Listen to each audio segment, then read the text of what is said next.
여러분의 손주는 복의 씨앗입니다.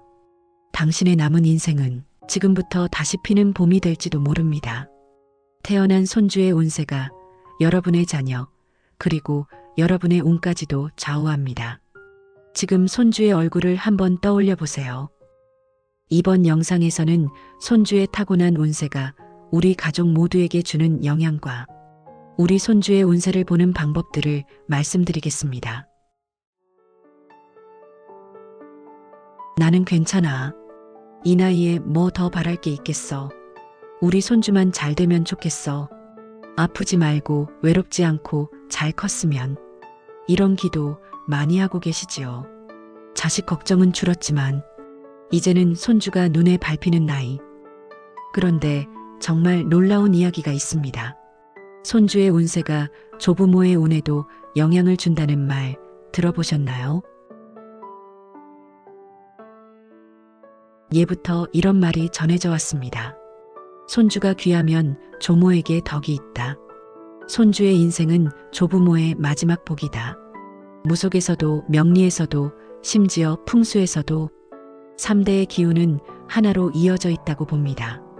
아이 하나가 태어나면 그 집안 전체의 기운이 바뀌기 때문입니다. 조부모는 아이의 탄생으로 삶의 의미를 다시 느끼고 그 감정은 곧 기운이 되고 기운은 곧 운으로 이어지니까요.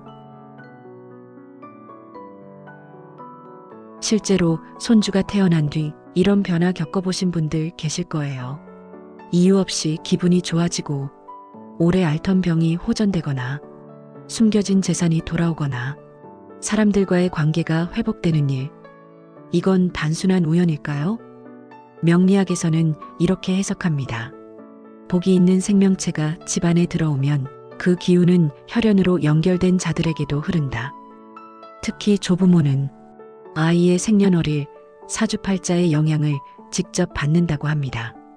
이건 단순한 미신이 아니라 수천 년간의 경험과 통계에서 나온 이야기죠.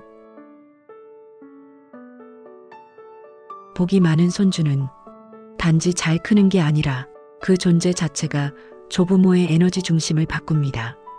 할아버지의 말이 부드러워지고 할머니의 표정에 웃음이 늘고 집안 전체의 대화가 아이를 중심으로 돌게 되죠.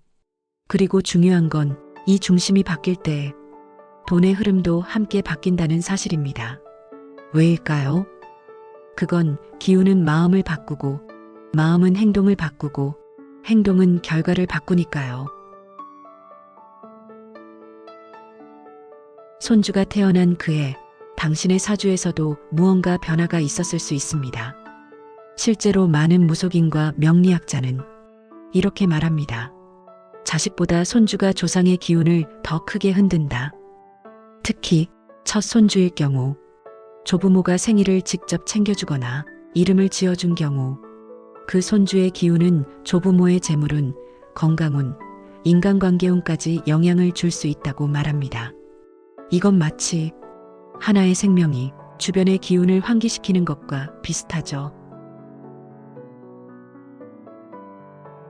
어떤 사람은 얼굴을 보면 기분이 좋고 어떤 아이는 안아주기만 해도 기분이 풀립니다. 옛 어른들은 아이의 얼굴과 손만 보고도 이 아이는 커서 복 터지겠구나라고 말하곤 했습니다. 그 근거가 되는 5가지 특징이 있습니다. 첫 번째, 이마가 넓고 밝은 아이. 이마는 하늘의 문. 밝고 투명한 이마는 조상의 기운을 곧게 이어받았다는 뜻입니다. 특히 이마에 주름 없이 탁 트인 아이는 조부모에게 기쁨과 건강의 기운을 불러오는 아이로 여겨집니다. 두 번째, 눈동자의 초점이 뚜렷한 아이. 또렷한 눈은 정신의 힘이 강하다는 상징입니다. 눈이 맑고 눈빛이 고요한 아이는 조부모에게 마음의 평화와 집중력 회복의 기운을 전해준다고 합니다. 세 번째, 입꼬리가 살짝 올라가 있는 아이. 무속에서는 입으로 복을 부르는 아이라 부르며 타고난 말재주, 긍정적인 에너지를 타고났다고 합니다. 이런 아이와 함께 있는 조부모는 웃음이 많아지고 우울감, 외로움이 덜해지는 효과가 있습니다. 네 번째, 배꼽이 안으로 깊이 들어간 아이. 배꼽은 재물의 저장소라고 불리우며 안으로 깊이 들어가면 재물과 복이 안에서 숙성된다고 봅니다. 이런 아이가 집에 있으면 갑작스러운 수입이나 금전적 기회가 조부모에게 들어올 수 있습니다. 5번째, 손바닥이 통통하고 손가락이 길쭉한 아이. 손은 기회, 손바닥은 기운의 그릇이라고 알려져 있습니다. 통통한 손은 재물운, 긴 손가락은 창의와 명예를 상징합니다. 아이 손을 자주 잡는 것만으로도 조부모에게 복의 기운이 연결된다고 전해집니다. 손주가 좋은 기운을 타고났다 해도 그 복을 지켜주는 어른의 마음이 있어야 더 잘 자랍니다. 다음은 조부모님들이 실천할 수 있는 복 지키는 마음과 행동들입니다. 손주에게 복 이름을 지어 불러주세요. 우리 복이, 행운이, 든든이와 같은 별명을 부르면 이름에 담긴 말이 아이의 무의식에 들어가 실제로 그 아이의 기운을 강화한다고 믿어집니다. 손주가 처음 쓰는 물건엔 기운의 말을 담아주세요. 첫 지갑, 첫 필통, 첫 장난감 등 물건을 줄 때 꼭 이런 말을 해보세요. 이건 돈이 잘 드는 손주한테만 주는 거래. 이 지갑은 열면 돈이 안 나가고 다시 들어와. 아이는 장난처럼 듣지만 그 말이 무의식에 각인됩니다. 첫돌 이후 아이에게 작은 기운의 물건 선물하기, 작은 금반지, 노란색 장난감, 붉은 복주머니 등 특히 빨간 천의 노란 글씨는 오래된 복의 상징입니다. 무조건 비싼 게 아니라 기운이 담긴 마음이 중요합니다. 아이가 울거나 뗐을 때 기운을 끊지 말고 받아주기. 복 있는 아이는 기운이 세다고도 합니다.